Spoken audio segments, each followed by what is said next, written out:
네, 또 무엇이 있을까요? 바로 어포던스입니다. 어포던스, 이미 지난 시간에 제가 말씀드렸는데요. 행동을 유도하는 방식의 디자인입니다. 어떤 사례들이 있을까요?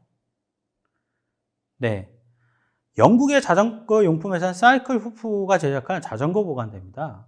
이들은 자전거 보관대를 그냥 기능적인 측면에서만 본 게 아니라요. 사람들을 만날 수 있는 소비자와의 커뮤니케이션 공간으로 해석을 했습니다. 그래서 이들이 설정한 자전거 보관대는 마치 자동차의 모양을 하고 있는데요. 왜 이들이 이런 디자인을 했을까요? 여기에는 한 가지 의미가 있습니다. 슬로건에도 나와 있는데요. 10대의 자전거는 자동차 한 대와 같다는 메시지를 던지고 있는 겁니다. 여러분은 이 문구를 보고 어떤 것들을 알 수 있을까요? 그러니까 10명의 자전거인들이 늘으면, 자전거를 타면 한 대의 자동차가 내뿜는 매연, 그리고 환경오염을 줄일 수 있다는 것들을 내재적 가치로 사람들한테 보여주고 있습니다. 이것이 대표적으로 어포던스 사례라고 얘기할 수 있는데요. 사람들은 자연스럽게 이곳에 자전거를 거치하면서 이런 사회적 가치를 이해하게 되고, 그리고 이런 사회적 가치를 통해서 이 회사인 사이클 후프의 브랜드를 알게 되는 겁니다. 이것이 바로 이미지로 말하는 어포던스 전략입니다. 그리고 또한 사회적 가치와 기업의 브랜딩을 효과적으로 연결한 사례라고 말씀드릴 수 있을 것 같습니다. 네, 아주 재미난 또 캠페인 사례를 소개해 드릴 텐데요. 브라질에 있는 산타케이스 병원에서 진행한 헌혈 캠페인입니다. 이들의 헌혈 캠페인은 굉장히 효과를 많이 봤는데요.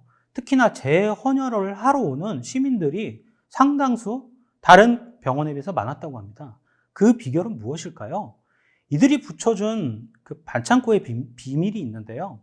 재미난 거는 보통 우리가 병원에 가면서 헌혈을 하면 의사 선생님께서, 간호사 선생님께서 우리에게 반창고를 붙여줍니다.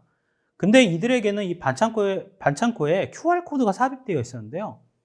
헌혈을 한 시민들께서 이 QR코드에 카메라를 이렇게 비춰봤더니 여기에 영상이 나오기 시작하는 겁니다.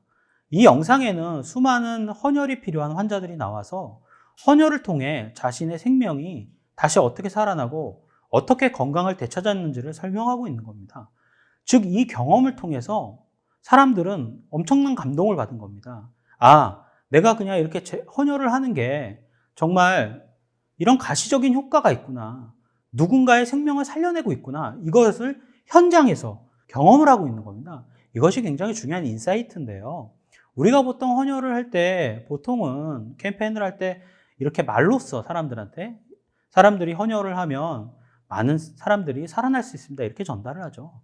하지만 그런 100마디 말보다 하나의 이미지가 훨씬 더 효과적입니다. 사람들은 실제로 그렇게 헌혈을 통해서 생명이 살아나고 그리고 건강을 되찾은 환자들의 건강한 모습을 볼 때 그 안에서 훨씬 더 큰 영감을 받고요. 그리고 더욱더 큰 자극을 받습니다. 요즘에 뇌과학이 굉장히 초점을 받아서 많이 연구되어지고 있는데요.